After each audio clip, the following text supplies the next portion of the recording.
He slammed her file down so hard the coffee cups jumped, held up a photograph of a 17-year-old girl, and laughed until 40 grown men laughed with him. They sent me a child, he said. What nobody in that room knew was that she was close enough to hear every word of it.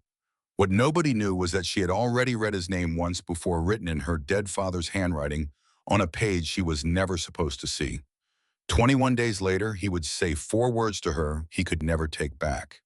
Subscribe and stay with me to the end, and comment the city you are watching from so I can see how far this story travels. The transport came through the wire at 0527, 3 minutes early, and Corporal Danny Ives logged it in because nobody else on that base wanted gate duty in July. He had read the clearance packet twice.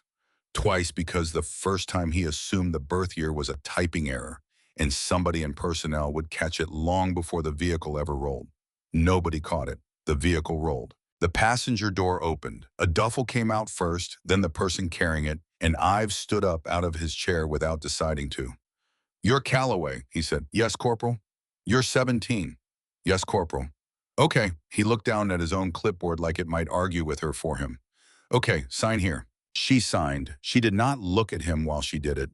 She was looking past him at the basin, and there was something in the way she did it that made the back of his neck go cold, and it took him 3 weeks to work out what it was. He had watched a lot of people arrive at Iron Hollow. They all looked at that flat the same way, like a man looking at a bill he cannot pay. She looked at it like she had already read it. Ives picked up his radio. "Master Chief, you're going to want to come to the front gate." Static. Then, "I'm in the middle of a briefing, Corporal." "Sir, front gate." A pause long enough to be its own sentence. Then the radio clicked, dead. Roland K. did not get surprised. That was not pride talking, that was arithmetic. 19 years, 3 rotations, somewhere north of 200 shooters trained on long guns, a few of whom were now doing work that did not have a name on any chart. He had been genuinely startled maybe 4 times as an adult, and he could list all 4 in order. He came out of the building, looked at the girl standing beside the transport, and stopped walking. Then he put his hand out without looking. "File." Ives gave it to him, and Cade opened it right there 6 feet in front of her out loud in the yard, which was the first thing he did wrong that morning. Calloway Mira. He turned a page. "Intake scores, huh?" He turned another. "Authorization signed 3 pay grades above mine with a note attached saying the assignment is not discretionary." He closed it. "Not discretionary." "No, sir." "Do you know what that means?" "It means nobody asked you," she said. Behind Kate, somebody made a sound. 3 of his operators had followed him out to see what the fuss was and were standing off at a distance, and Cade turned to them with the file lifted over his head, and then Roland Cade laughed. It did not start as a laugh. It started as one sharp push of air out of his nose, the sound a man makes when God has handed him a joke, and then it opened all the way out into something loud and completely uncontrolled. "They sent me a child," he announced. The yard went in under 2 seconds. Sergeant Nate Brannick laughed the loudest because Brannick did everything the loudest. 11 years in a voice that came through concrete in a real and specific belief that the things he had bled for should stay expensive. Torvin laughed because Brannick did. Lieutenant Owen Sable put a hand over his mouth and did a poor job with it. Even Ives cracked and looked at his boots and hated himself for it later that night and several nights after. Senior Chief Abel Rourke did not laugh. He was standing at the edge of it with his arms folded, and he was not smiling, and nobody noticed that except the girl. Mira Calloway did not flush. She did not lift her chin. She did not square her shoulders or perform any of the small, defiant gestures that would have told that entire yard she was rattled and covering it.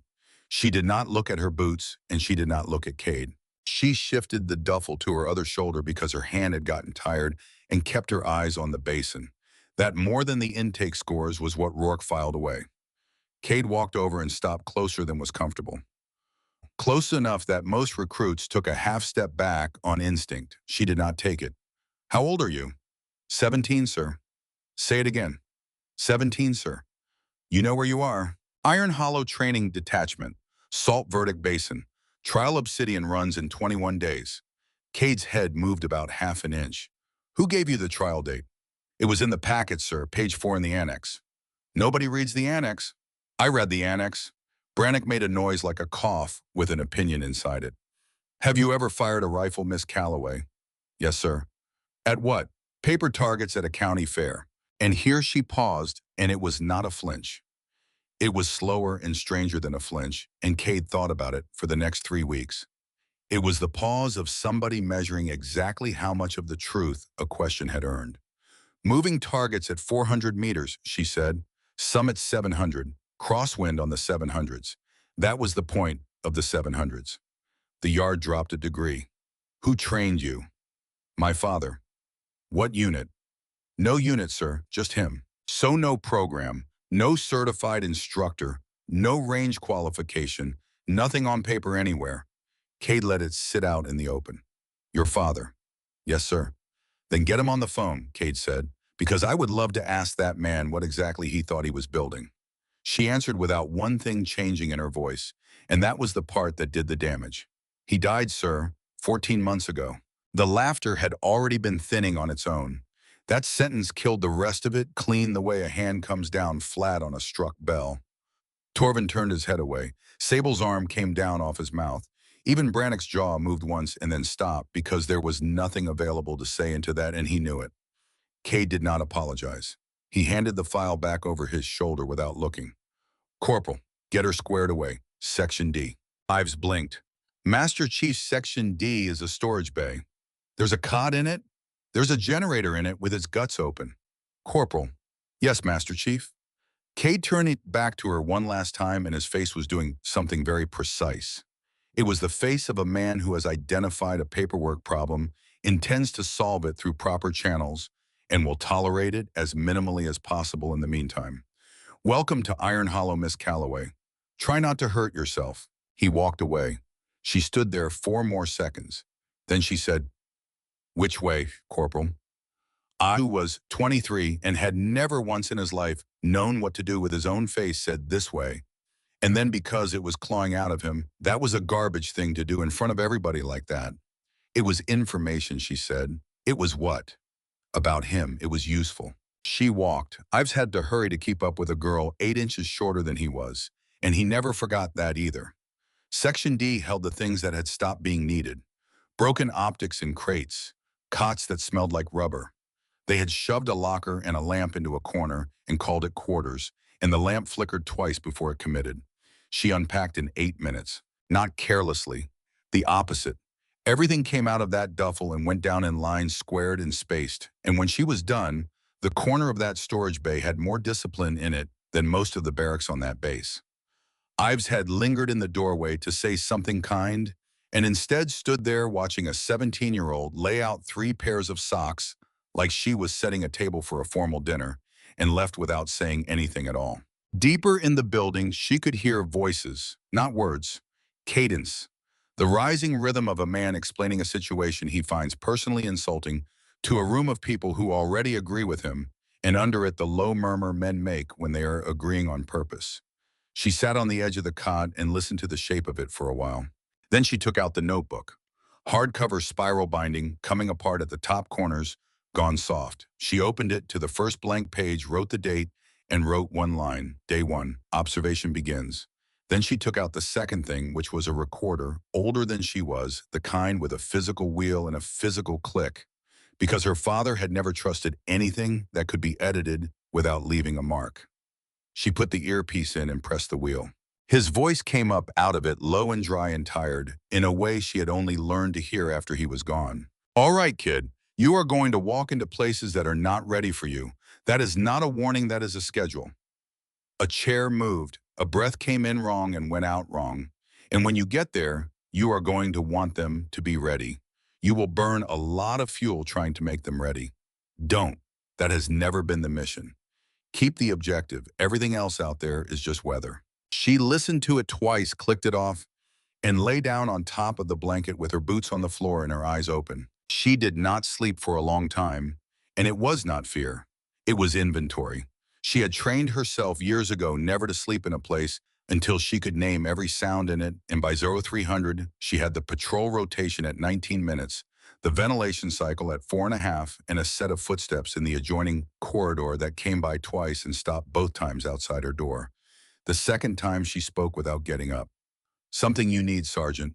Silence, then Brannick's voice low, almost friendly, which she learned that night was the voice he saved for when he meant to hurt.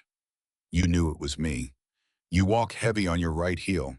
You always this pleasant at 3 in the morning. You always outside a storage bay at 3 in the morning. He laughed once without any humor in it. You want to know why you're really here?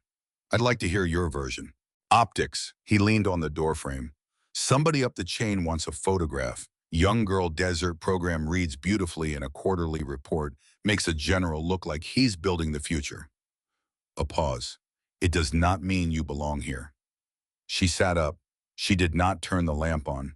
I know exactly why I'm here, Sergeant, and it is not for the photograph. Everybody says that on day one. Then you'll have 20 more days of data. The footsteps went away heavier on the right heel. She slept 2 hours and 11 minutes. Rourke found her at the range at 0445, and it ruined his whole morning in the sense that it forced him to start thinking before coffee. You lost. No senior chief. You eaten. Not yet. Mess opens at 0530. I know. Then what are you doing out here in the dark? Learning the light, she said. The way it comes up over that ridge is going to decide what the mirage does at the middle distances. I'd rather find that out now than on a scored day. Rourke stood there a while. You know what today is. Physical benchmark. 2-mile timed over broken ground load carry at 60 pounds, then weapons familiarization. She said it flat. It's on the board in the East Corridor. That board is inside a secure passage. The door was propped open, and the board is at eye level senior chief. I read it last night. Rourke turned round and walked back toward the building without another word, and he was smiling the whole way, and he was extremely glad it was still dark. The entire unit turned out for the benchmark at 0600, which she understood immediately was not standard. They were there to watch. She understood that too. Miss Calloway. Sir, you'll run first. Cade did not look up from his clipboard. Alone, the men go in standard rotation after. There it was. She turned it once in her head and had it in 3 seconds. He was not integrating her. He was not even testing her inside the group. He was running her as a separate category, the way you test an anomaly to see whether it performs before you remove it. Yes, sir. 2 miles. That ground is not flat. I walked a section of it last night. Cade's pen stopped moving. Say that again. Half a mile of it, sir. I wanted to know where the loose rock was. Sable's head came up in the second rank. Cade set the clipboard against his leg. I'll understand, he said, if you need to walk portions of it. That was the sentence. Rourke looked at the ground. Sable looked at his boots. A man in the back rank made a small sound of real discomfort because there is a line between hard and small, and every person standing in that formation heard it get crossed. Brannick smiled. Mira Calloway did not respond to it at all. She stepped up to the line, set her feet, and waited for the whistle exactly as though the sentence had never been spoken. Rourke decided later that giving Roland Cade nothing to push against was the single most aggressive thing he had ever watched anybody do to that man. The whistle went. She ran the loose rock slower than anybody expected, and Brannick actually laughed out loud at the 400-meter mark. She's already off pace. She's picking her line, Rourke said. She's off pace, Senior Chief. She's picking her line. She was. She came off the rock into the climb with her feet still under her and her breathing still on a count. She did not gain on the climb either. She simply refused to lose anything on it.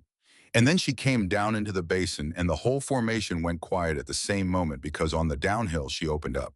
She was not sprinting. That was what got Cade. There was no drama in it anywhere.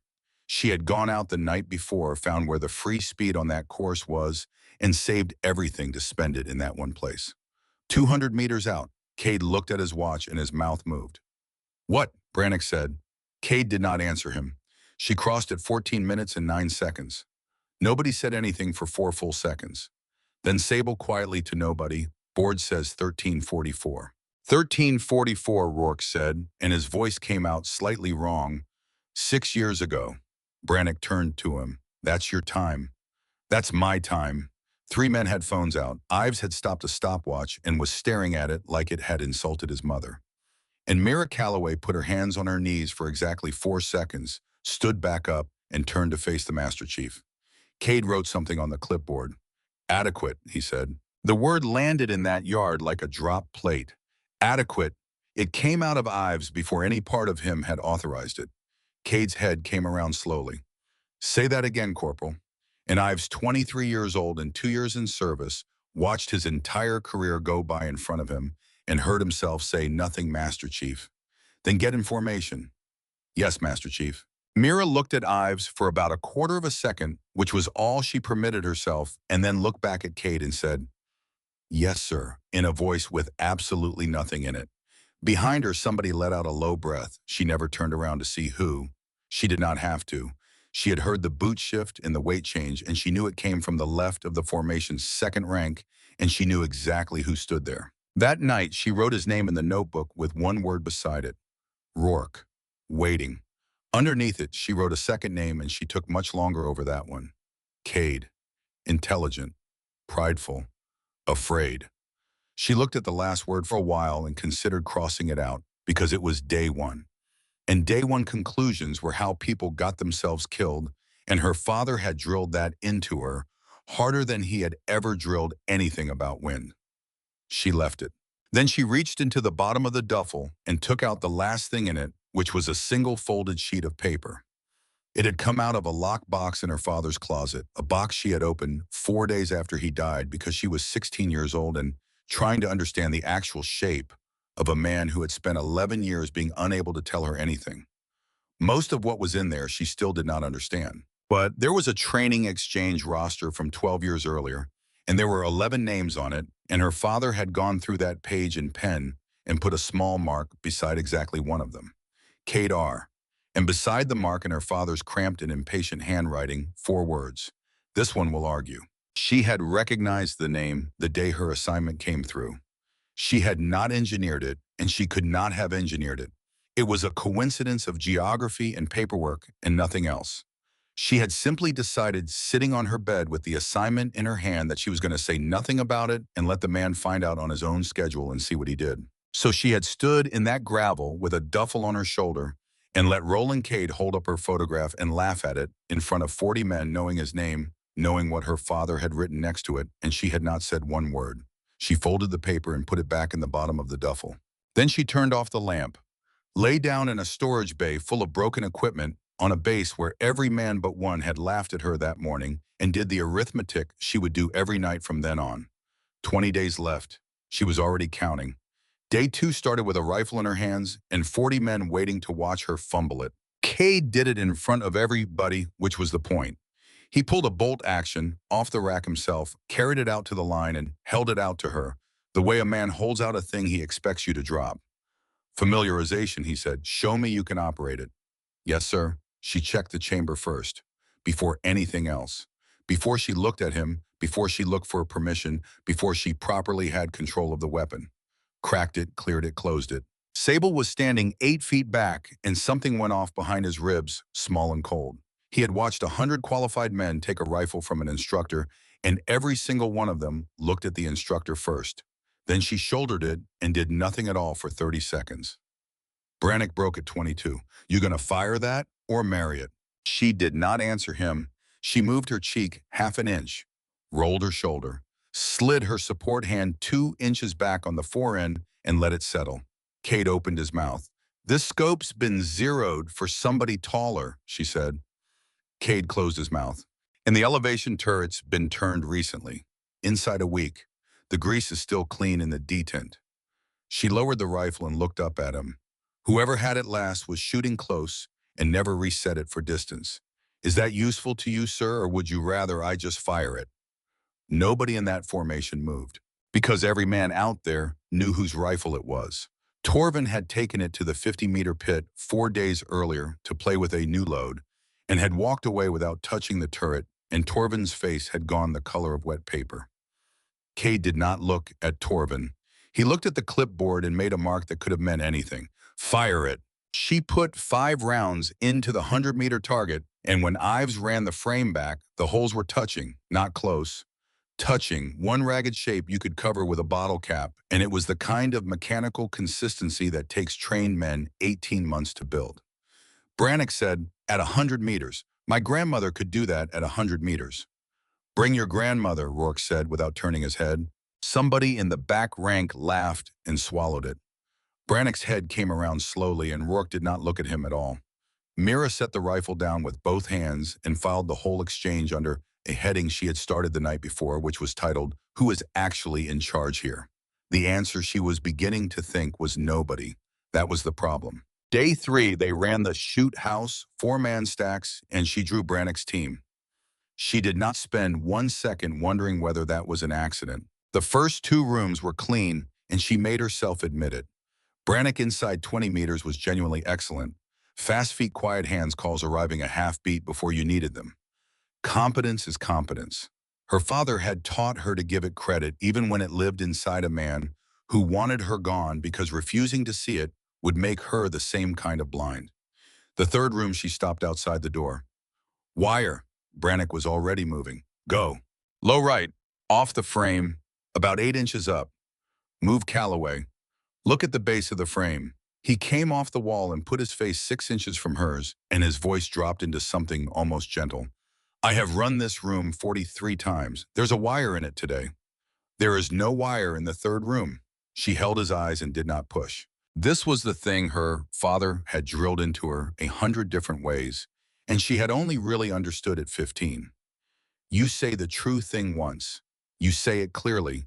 Then you put it in the other person's hands because a fact you have to force on somebody stops being a fact and turns into an argument. And nobody in the history of the world has won an argument against a man's pride. Understood, she said and stepped aside. Brannick looked back at the 2 operators behind him. He made his decision in front of witnesses, which is the worst possible circumstance under which to make one. He kicked the door. The charge went off with that flat, ugly crack the training system used to say you are dead, and both men behind him were inside the radius, and Reeves was on the net before the smoke had finished coming out the doorway. Team 2, full elimination. Stand down. Brannick stood in that doorway and said nothing. Reeves walked over. 7 years running simulations on that base. A man who had watched this exact thing happen more times than he could count, and had built up the terrible patience of somebody who knows he will watch it again next month. Miss Calloway. Sergeant, you called the wire. Yes, Sergeant. Before entry. Yes, Sergeant. Reeves turned. Sergeant Brannick. She got lucky. There is no luck, Reeves said, in calling a tripwire by position and height through a closed door. He closed his clipboard. That is observation. Run it again. New configuration. And here is the part Cade could not get out of his head for the rest of that day watching from the catwalk. She did not look at Brannick, not once, not a glance, not a flick of the eyes, nothing. She turned around, walked back to the start point, and began re-racking her gear while the smoke was still coming out of the room. There was nothing on her face, no triumph, not even the small, ugly satisfaction any human being on earth would have been entitled to right then. He came down the stairs slowly, and Rourke was waiting at the bottom. She called it. I know. He didn't listen. I know, Abel. Rourke let a second go by. That is not how a trainee handles being overruled. A trainee argues or sulks or goes and finds a friend to complain to. He put his hands in his pockets. She said it once, left it in his hands and let him choose. That is how an analyst handles it. Somebody who already knows the information is good and is only interested in watching what people do with it. Cade looked across the floor at her. Who is this girl, he said, and it was not a question anybody was supposed to answer. Day 5 was pairs and nobody volunteered to partner with her. Cade let it sit for 12 seconds. 12. Rourke counted them and decided afterward that those 12 seconds were the most honest thing Roland Cade had done since the girl arrived, because he could have filled that silence in 2, and he chose not to. He let the entire unit hear what it sounded like. Sable, pair with Calloway. Sable crossed the floor and took position at her left, slightly behind, and she noticed it instantly, not the movement. The choice, left and back, said, I am not trying to lead this, and it said it without one word, and she wrote it down that night as the first genuinely respectful thing anybody at Iron Hollow had said to her. You've done comm drills. Modified versions. Modified by who? My father. Simplified protocol. Simplified how? Information economy, she said. Most comm failures aren't equipment, and they aren't nerves. They're volume. People transmit more than the situation needs, and the noise buries the signal. He was religious about signal to noise. Sable was quiet a beat. What did he do? Various things. That's not an answer. No, she said, it isn't. He let it go, which she also wrote down. Ours is three-element: position, threat, action. In that order, always in that order, even when it feels stupid. Position, threat, action. You anchor, I move, switch on my call. 90 seconds into the drill, Sable understood he was working with the cleanest partner he had ever had. By 4 minutes, it had stopped being a pleasure and become slightly unnerving because when he called the switch, she was already moving. Not fast, already. She had committed before the word cleared his teeth. He ran the rest of it with the back of his neck prickling, and when Reeves called time, he stood there holding his weapon and said, "How did you know I was going to call it?" "You drop your left shoulder." "I what?" "You drop your left shoulder about a second before you transmit, every time. You've done it 40-odd times today." She said it the way you'd tell a man his boot was untied. "I'd get rid of that before you work with anybody who's watching you."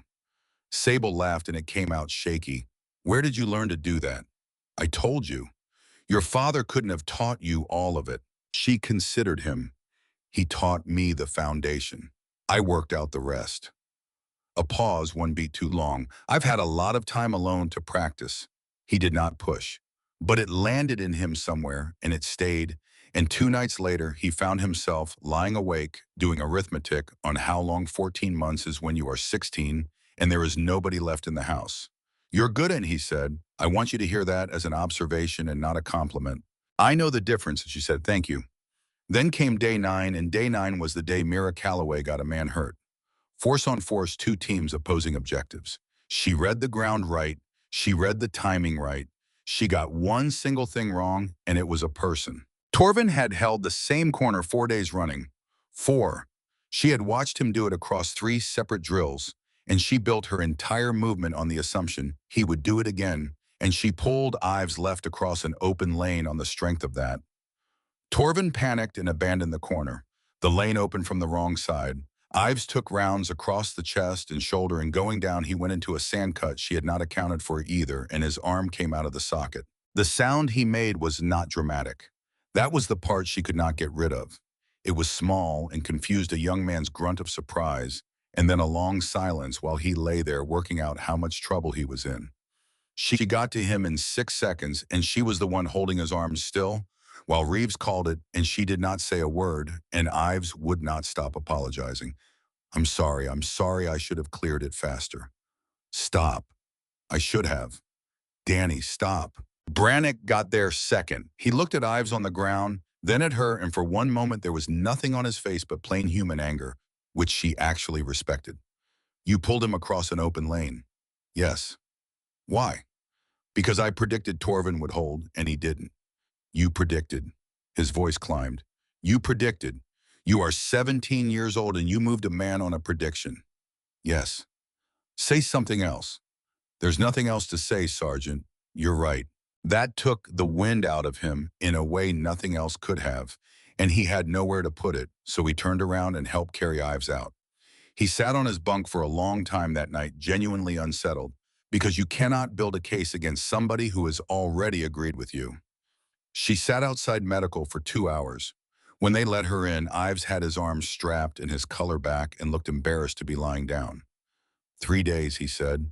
"That's all. 3 days. I'm sorry." "Don't do that. I'm not doing anything except telling you the truth." Ives shifted. 23 years old, and he had never had to comfort somebody better than him at everything, and he fumbled for a while, and then he found something better than anything she could have found for herself. "You didn't get the math wrong," he said. She looked up. "You got the math right for a different guy." "Say that again." "You ran the numbers on a guy who holds his corner." "Torvin isn't that guy. He looks like that guy for 4 days, and then he isn't." He shrugged with one shoulder. "That's not bad math. That's the wrong guy in the equation." She went back to Section D and did something she had never done in her life. She turned to the page she had written about Torvin, and she crossed the whole thing out. 2 hard lines, corner to corner, the way her father used to do it, a thing she had watched him do maybe 4 times and had never once needed to do herself. Underneath it, she wrote 4 sentences. "My model of a person can freeze the same way anybody's can. I built this one out of 4 days and ran it like it was built out of 40. 9 days of watching, and I still spent a man's shoulder on a pattern I liked better than I checked. I am not immune to this. She looked at the last line for a long time. She did not know yet that it was the most valuable thing she would ever put in that notebook. She did not know who she would eventually say it out loud to, or what it would cost him to hear it. Day 11, Brannick stopped speaking to her, and she understood immediately that this was worse. People who are still building arguments make noise. People who have run out of arguments go quiet and start working through the environment. Instead, in the environment at Iron Hollow was very easy to work through if you had 11 years and knew which sergeant ran which locker. Her cleaning kit was not in her allocation that morning. She found one in supply and said nothing. Her slot in the range rotation moved to last, which meant the worst light and the most accumulated fatigue. She adjusted her hold for it and said nothing. On the movement drill, Torvin came through her shoulder hard enough to put her down on a knee, and he was already saying sorry before she hit the dirt in the voice menus when the apology was written before the collision. You okay? Sorry, my bad. She was up before he finished. I'm fine. She was fine. She moved on. Ives came out of medical that afternoon one day early, with his arms still strapped, not cleared for the drill, and stood at the edge of it anyway. When the formation reset, he walked over and put himself on her left flank. He did not say a word about it. He just stood there with one useless arm and made himself an obstacle because to come through her shoulder, now somebody would have to come through him first. Torvin looked at him, looked at the strap, did not try it. She did not thank him. He did not want thanks. He wanted to be useful in a situation where he had identified something wrong and was not yet senior enough to address it any other way, and she understood that exactly so. She moved her spacing 4 inches to make room for him, and neither of them ever mentioned it again. Sable watched the whole thing from 20 feet out and went and found Rourke. The kid standing flank on her. I saw. He's got one arm, Senior Chief. I saw that too. At what point does somebody say something? Rourke looked at him. You're somebody. Sable did not have an answer for that, and it worked on him for 3 days. Day 14, Cade finally let himself stand close enough to actually watch her shoot. He had been keeping distance deliberately, and he was honest enough to know why. Proximity would require him to see clearly. Seeing clearly would require him to move. Moving was going to cost him something, and he had not been willing to price it out. But by day 14, the information was arriving faster than he could comfortably ignore. She was on the 300 with gusts running 12 to 20. Irregular, the exact condition that tells you within 4 rounds whether a shooter is working off a table in their head or off something much older than a table. He stood at her shoulder and watched her body take the wind in before she fired. A shift in the feet, 2 degrees at the hip, the trigger breaking at a moment that looked almost lazy and arrived precisely inside her respiratory pause. Round after round, into a group he would have been quietly proud of from a man with 8 years in. He turned away from the line and Rourke was standing there. Don't. I haven't said anything. I can hear you thinking it. What am I thinking, Roland? That I'm handling this wrong. Are you? Cade did not answer for a while. She's inside operational range on every benchmark. Her comm protocol is cleaner than half this base. He stopped. She called a wire in a room Brannick has cleared 43 times. 43, Rourke said. I pulled the log. He wasn't exaggerating. Then she got lucky. She got fresh eyes. Rourke took his hands out of his pockets, which he almost never did. He stopped seeing that room somewhere around run 20. That is not beginner's luck. That's the opposite of luck. It's the one kind of perception you cannot put back into a man who has already decided he knows what's in front of him. She's 17. She is, Rourke said. What does that have to do with what she can do? Cade walked back toward the building, and Rourke let him go, which was the right call because some things a man has to work through without a witness standing in it. That night, she clicked the recorder, past the range notes to the part she saved. The hard part isn't the load kid. He sounded worse on this one, she always noticed. It isn't the distance, and it isn't the heat, and it isn't anybody being cruel to you. That's just physics and people. A long pause on the tape, a chair moving. The hard part is staying recognizably yourself while the whole environment works full time to turn you into somebody easier for it to manage. And you'll know it's starting because you'll catch yourself performing. Either performing small so they relax or performing big so they respect you. A breath. Both of those are the same mistake. Do the work. Let the work be the argument. She clicked it off. 20 feet down the corridor behind a wall with a ventilation gap that every man on that base knew about, Brannick was standing in the Master Chief's office demanding she be pulled off the roster, and Ives was 6 feet from that gap with a mop he was not using. "She's a liability, sir." "Based on what?" "Trial conditions are extreme. Full distortion, maximum distance, moving frames. If she freezes, if she breaks, if she makes one call at the wrong second, it lands on this entire unit's evaluation. She isn't evaluated as part of the unit. She carries her own metrics. She's on the same range in front of the same observers." A pause. "Sir, 11 years. I've run Obsidian 4 times. I know what it takes." "And?" "She doesn't have it." "Based on what, Nate?" The silence in there went on so long that Ives thought it was over. "Based on the fact that she's 17 years old and this is not a program for children." "That is not an evaluation," Cade said. "That is a prejudice, and it is not sufficient grounds to alter a roster. She earned that slot in front of you and in front of me." Another silence. Then Brannick very quietly, "You're making a mistake, sir." "Maybe," Cade said, "but it's mine to make." He did not walk away after he said it, and that was the first thing she noticed.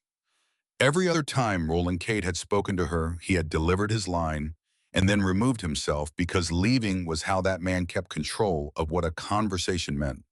This time he stood there with the rifle still warm between them and the radio still crackling behind him, looking out at 1,300 meters of nothing like he was hoping to find something out there that would let him off. "Your father," he said. "Sir?" "What was his name?" She had known for 21 days that this question was coming, and she had rehearsed nothing because rehearsed answers come out wrong. "Elias Calloway." Cade did not react the way people react in stories. He did not step back or close his eyes or put a hand over his mouth. He went very slightly still, the way a man goes still when he has been handed a bill from 12 years ago and recognizes his own signature at the bottom of it. "Say it again." "Elias Calloway." "Elias." He tested the shape of it. "I trained alongside an Elias Calloway 12 years ago. Exchange rotation 6 weeks, and I have thought about those 6 weeks more than I have thought about entire deployments." She waited. "How was the best I ever worked with?" "I've said that out loud maybe twice in my life, and both times I was drunk." Cade rubbed the back of his neck. He could see the architecture of a problem before the rest of us finished reading the problem statement, and he was not showing off, which was the worst part.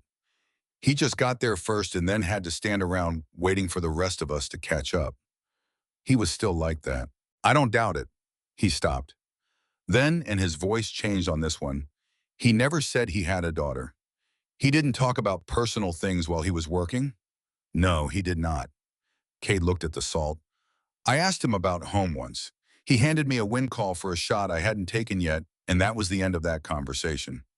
That was him. 6 weeks, and I never got a straight answer out of him about anything that wasn't a ballistic problem. Cade almost laughed, and it did not come out. He must have known he was building something he wasn't going to get to see finished. Something went across her face. Fast contained gone, almost before it existed, the way a light crosses a wall when a car passes at night. But he saw it. He was standing 3 feet away, and he had spent 3 weeks learning to read her. "He knew," she said. "He told me he knew." Cade did not ask her one more thing about it. He earned something in that moment by not asking, and she gave him credit for it silently and never told him. The unit broke down equipment for 2 hours, and nobody was normal about any of it. Men who had spent 3 weeks walking past her without eye contact suddenly could not stop finding reasons to be near her, and she understood exactly what was happening and let it happen because it was not really about her. It was about them needing to stand close to the thing that had happened so it would feel real. Torvin came over while she was cleaning the rifle and stood there for 9 or 10 seconds working up to it. "The turret," he said, "day 2, that was mine." "I know. You knew and you said it in front of everybody." "I said what the rifle told me. I never said your name." Torvin looked at his boots. "I hit you on that drill, on purpose. I want that said out loud." "I know that too. I'm not going to put a lot of words on it." "Don't." "Okay." He nodded twice and walked away, and that was the whole conversation, and it was better than anything longer would have been. Cade found her in the corridor outside the equipment bay at 1700, and he did not lean on the wall and he did not fold his arms. He stood square, which she recognized instantly as a man who had decided to let this cost him something. Day one, he said. Sir. The file, the photograph, the laugh, no cushion anywhere on it. That was wrong, not because I didn't know you yet. Not knowing somebody has never once been an excuse for that.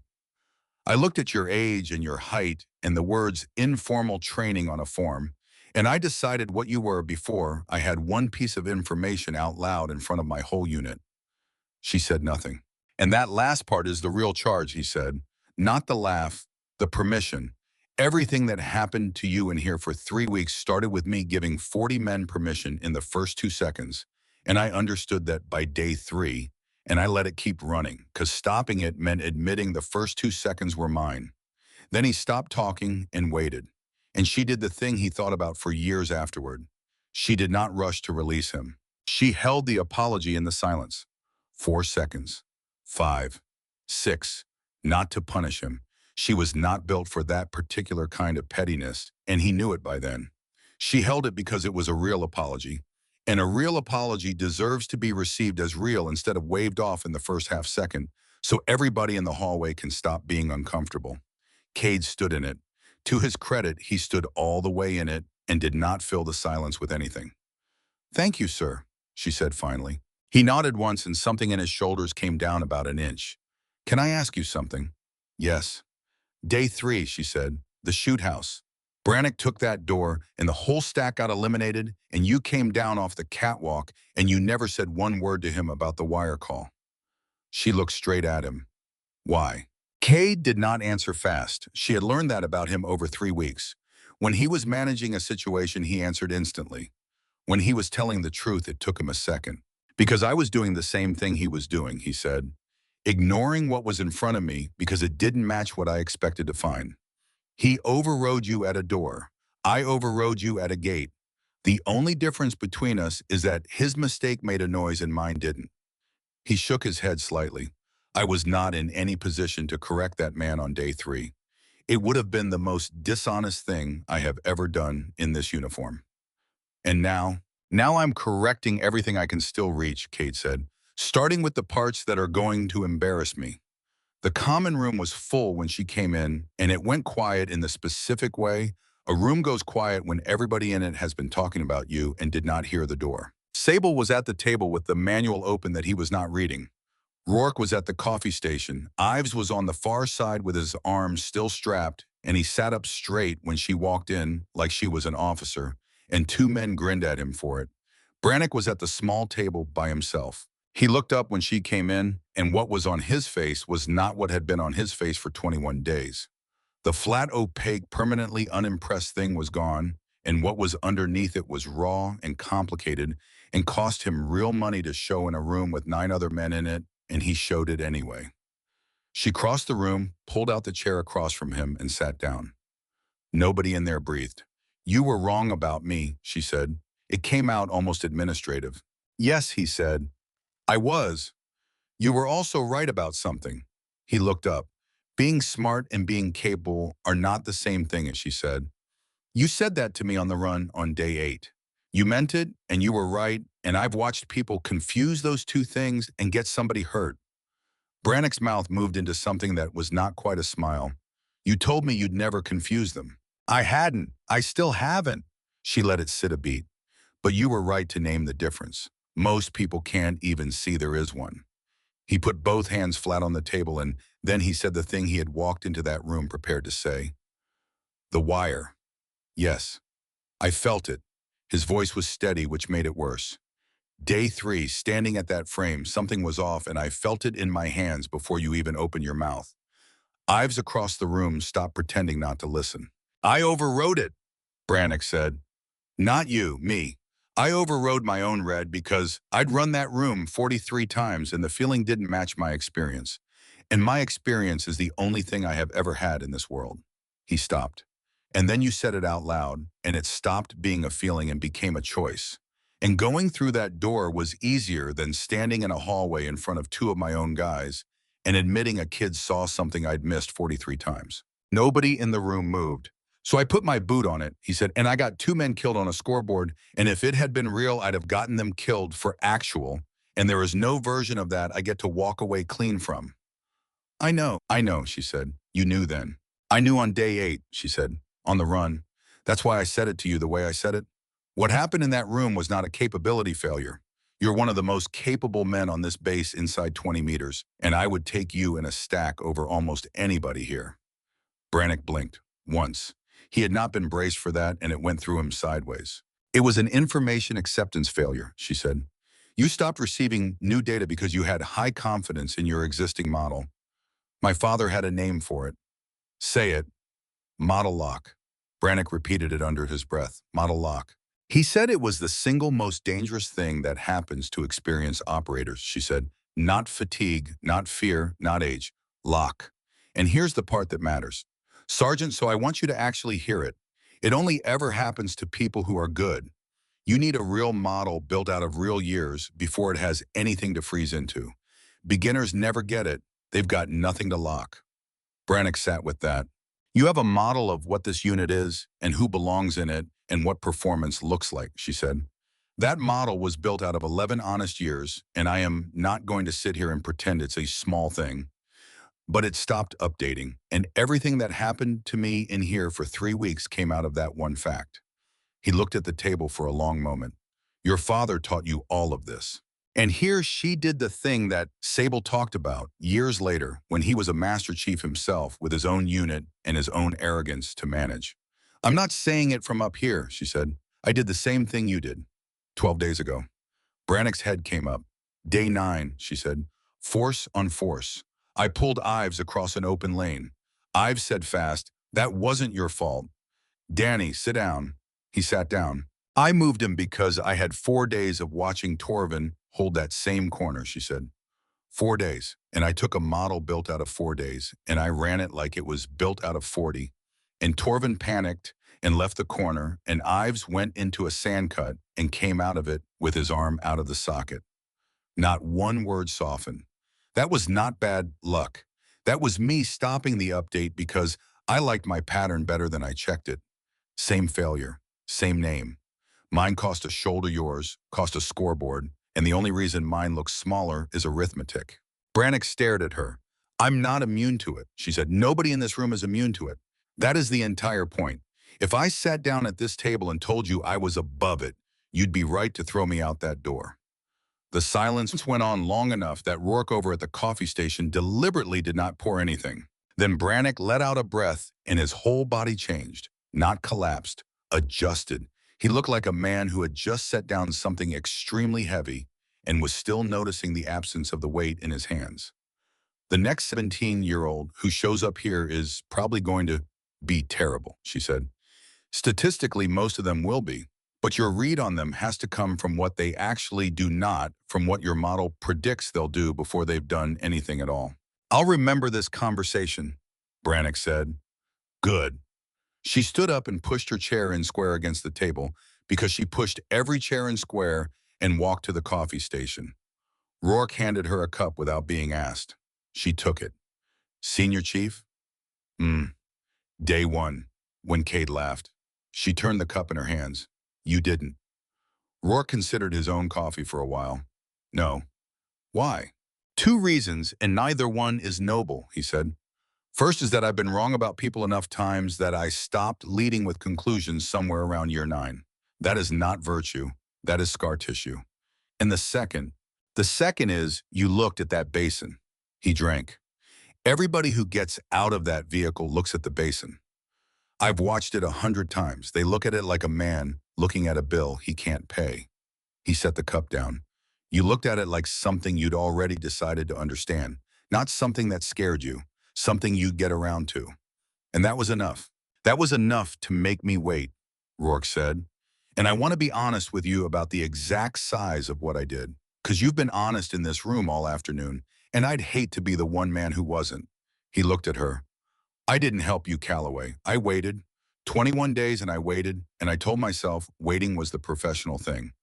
There's a difference between not participating and actually standing up, and I've been sitting with which one I did for 3 weeks. She held that for a second. You told Sable he was somebody, she said. Rourke's eyebrows went up a fraction. He told you that? He told Ives. Ives told me. That base has a leak in it, Rourke said, and drank his coffee and did not smile with anything except his eyes. Cade called the full unit out to the range at 1900, and every man walking out there assumed they were about to watch Nate Brannick get taken apart in public. Cade never said his name. 21 days ago, this unit had a failure, he said. Not a performance failure, not a training failure, a judgment failure. We received a human being, and we responded to the file we expected instead of the person who was actually standing in front of us. He did not look at Brannick. He did not look at Torvin. He held the whole formation at once.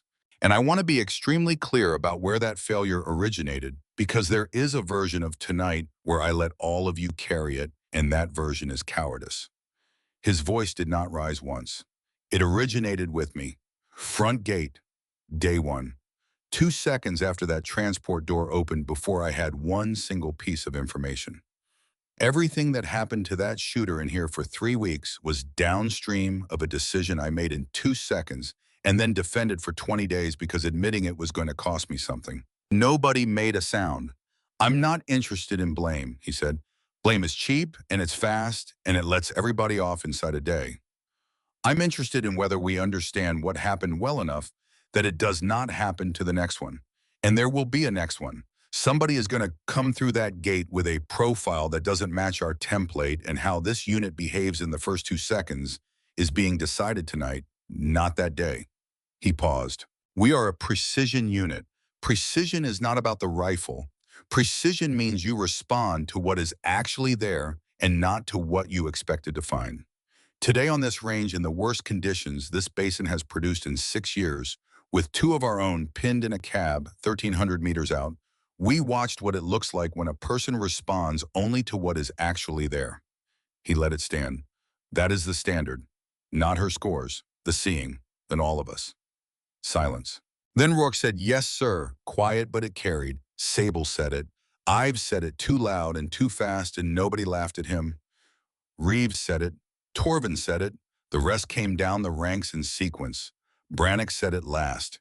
He said it looking at Cade, and then he turned his head and looked at Mira Calloway and said it again, and it was not a second statement. It was the rest of the first one. The formation had barely broken when Reeves came across the pad, looking for her, moving faster than a man his age normally moves. Calloway, Colonel wants you. Now. Now. Cade was 10 feet away and heard it, and Mira watched something cross his face that she could not read, which unsettled her more than anything else that had happened that day. You knew, she said. I knew there was a brief, Cade said. I did not know what was in it. She arrived at Duro 400 and did not tell me, and I have been the ranking man on this base for 4 years. He said it without resentment, which was itself information. Whatever is behind that door outranks my curiosity by a considerable margin. Sir. Calloway. He stopped her. The trial was not the only thing being evaluated today. She turned. Then what was? You, Cade said, not as a participant. She stood there and did the arithmetic and did not like how fast it came out. 4 months, she said. What? Nothing, sir.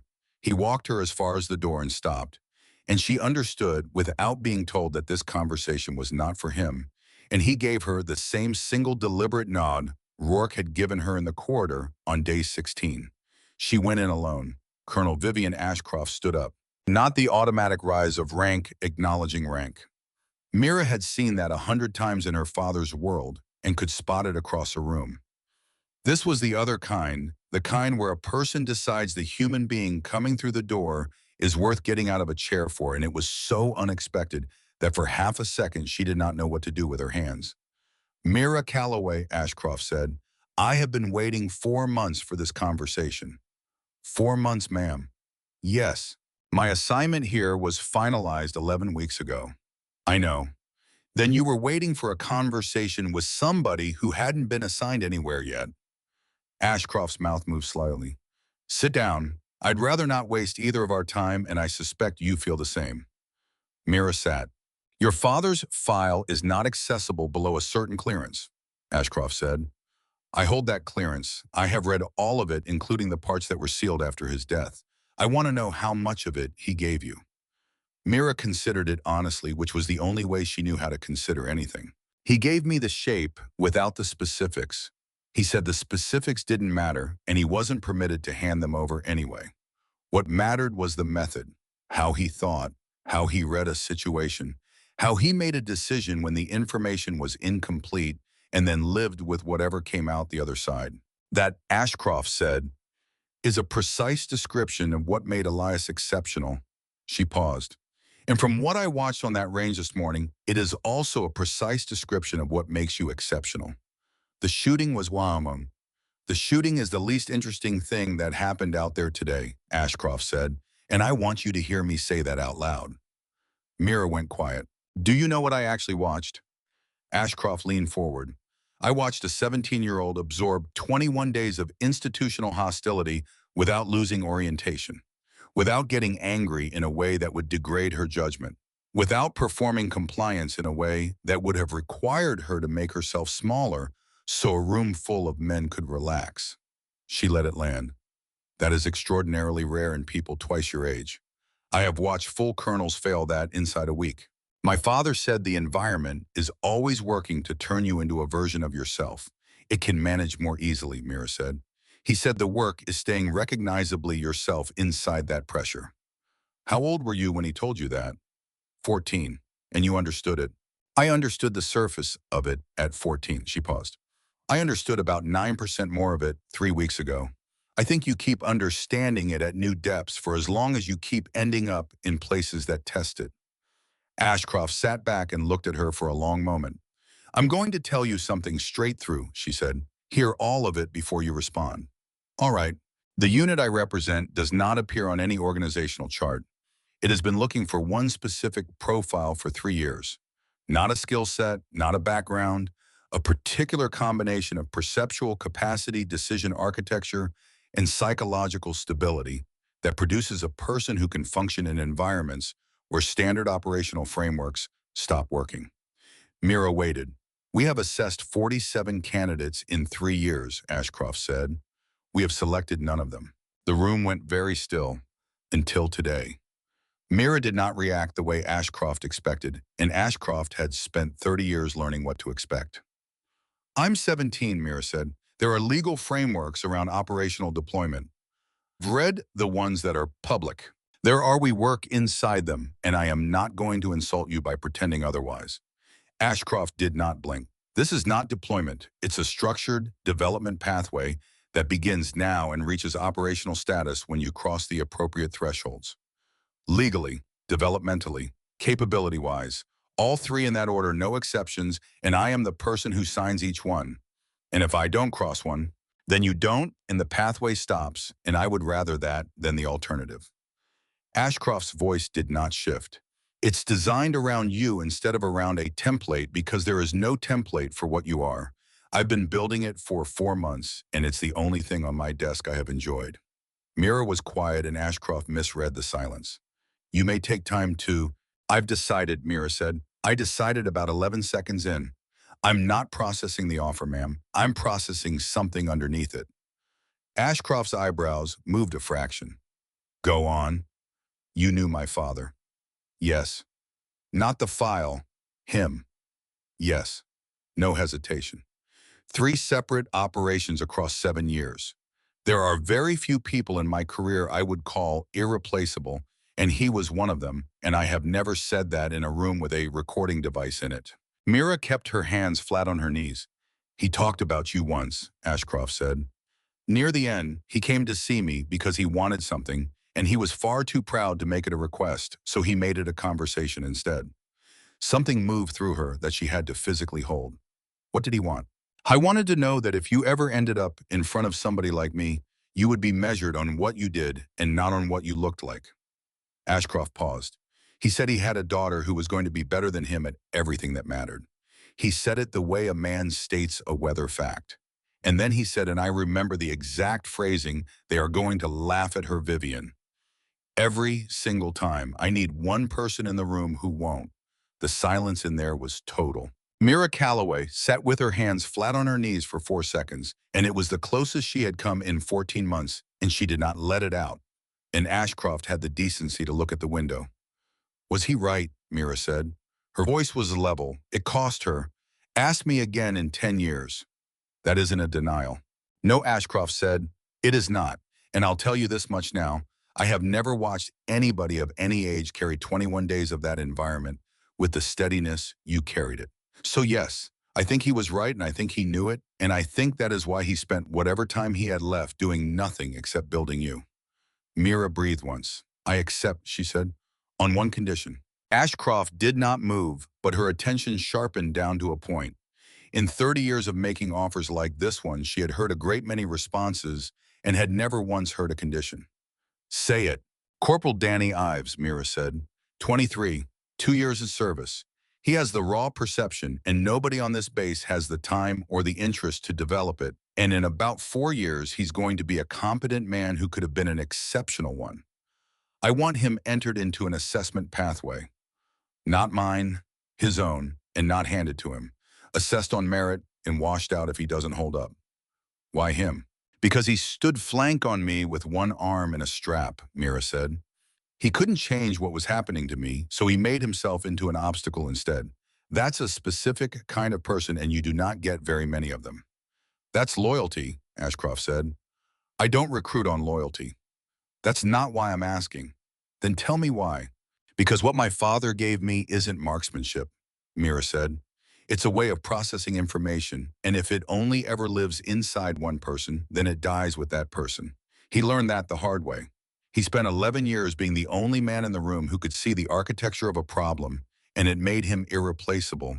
And irreplaceable is the compliment people hand you right before they let you carry everything alone. Her voice did not rise. He told me once that the work doesn't end, it passes. He was talking about himself, and he knew exactly what he was telling me. Ashcroft looked at her for a very long moment. Then she pulled a pad across the desk and wrote 3 lines on it. Approved, she said, conditional on him, meeting standard with no assistance from you, and I will know if he gets assistance from you. He won't. You understand you just spent leverage, Ashcroft said. The only leverage you will ever have with me on your first day on somebody else. Yes, ma'am. Ashcroft set the pen down and said almost to herself, God, you're his. The conversation ran another 40 minutes. When Mira came out, the corridor was empty except for Roland Cade standing 12 feet from the door, with his arms folded, looking at the middle distance, which was where that man looked when he was waiting for something and had decided not to pretend otherwise. He straightened. Well, she made me an offer. I assumed she would. You're not going to ask what it was. No, Cade said. I'm going to ask if you took it. Yes. He nodded slowly, and there was something on his face that took her a second to identify, because she had never seen it there before, and when she identified it, she nearly lost her composure for the second time in an hour. It was pride, not ownership. He had no claim on this, and he knew it, and it was there anyway. Your father used to do a thing, Cade said. He'd tell you the decision and then say he hadn't made it yet. Drove me insane for 6 weeks. I do it too. Yeah, you do.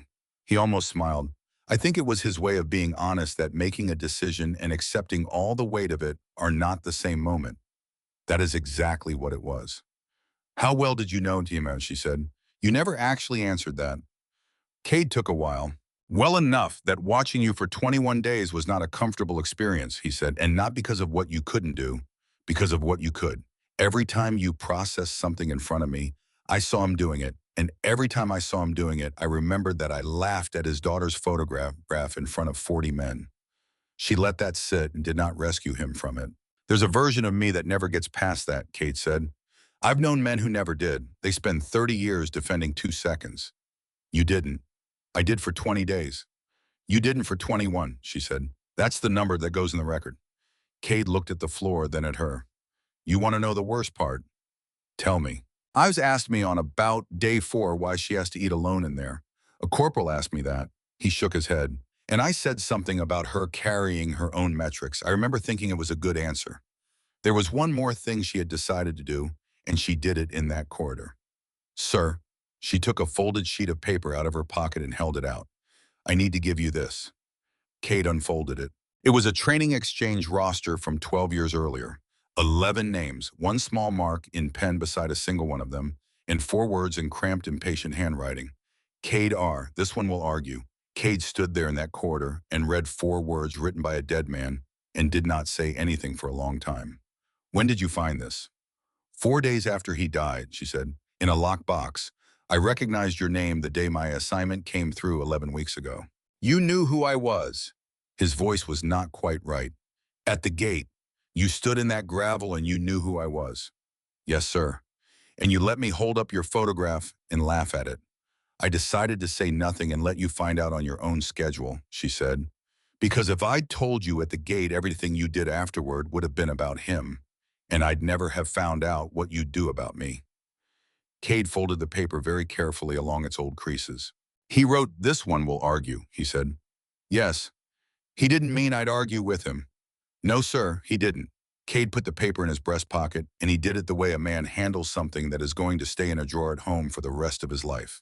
He was right about me, he said. It took me 20 days, but he was right, and I would like it noted that I have never been so relieved to be somebody's low estimate. Ives found her out at the south end of the range, at last light, standing in the exact spot she had fired from that morning, and he had his rifle with him because he had brought it out every evening for 11 days and had never once asked her for anything. His arm was still strapped. He could shoot off a bipod badly.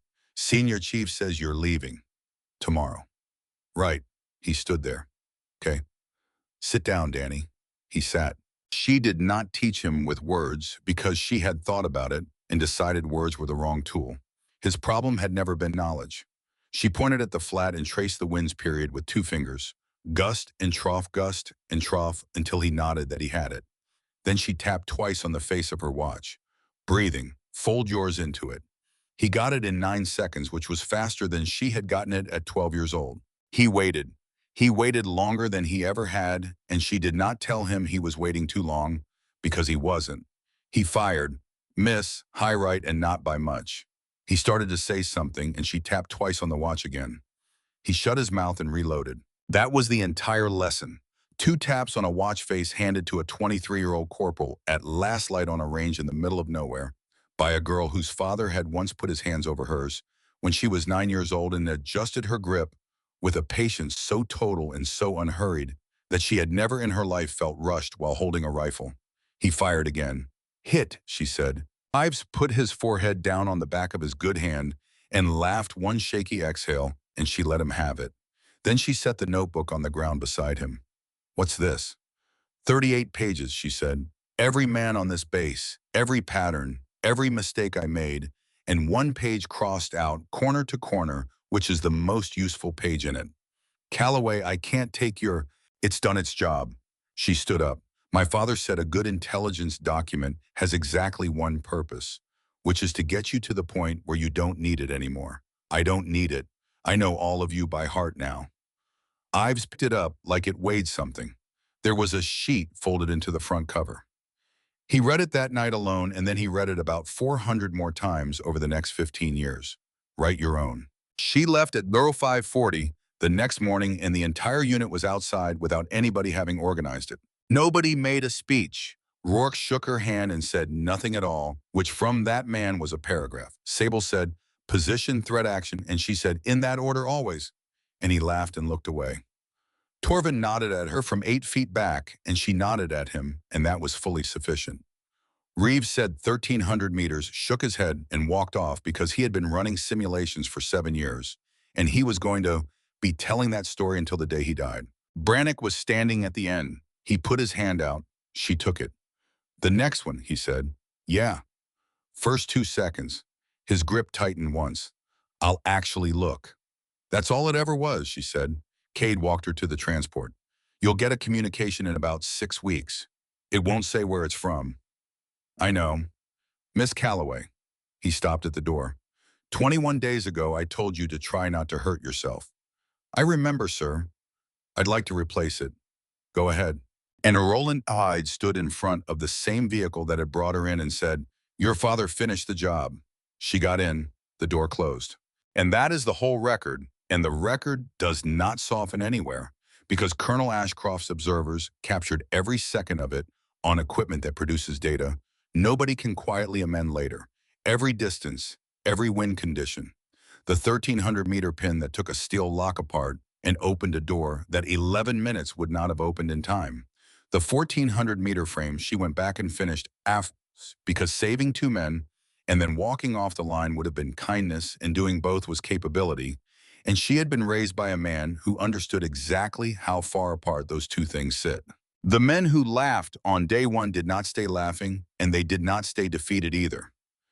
They changed, which is the harder and far rarer thing, and it happened because they ran into something real that contradicted their model of the world and had just enough integrity left to let the contradiction finish its work on them. She had never been too young. She had never been too small, too informal, too much of a photograph for a quarterly report or any of the other things they needed her to be, so their world would keep making sense. She was exactly what she was from the second she stepped out of that transport, and she carried her father's mind and his method and his unfinished business into a place that was not ready for her, and she did not wait for it to get ready. She made it ready, one shot at a time. The desert never argues with anyone. It simply waits to see what you can do. And on that day, in front of 40 men who had laughed,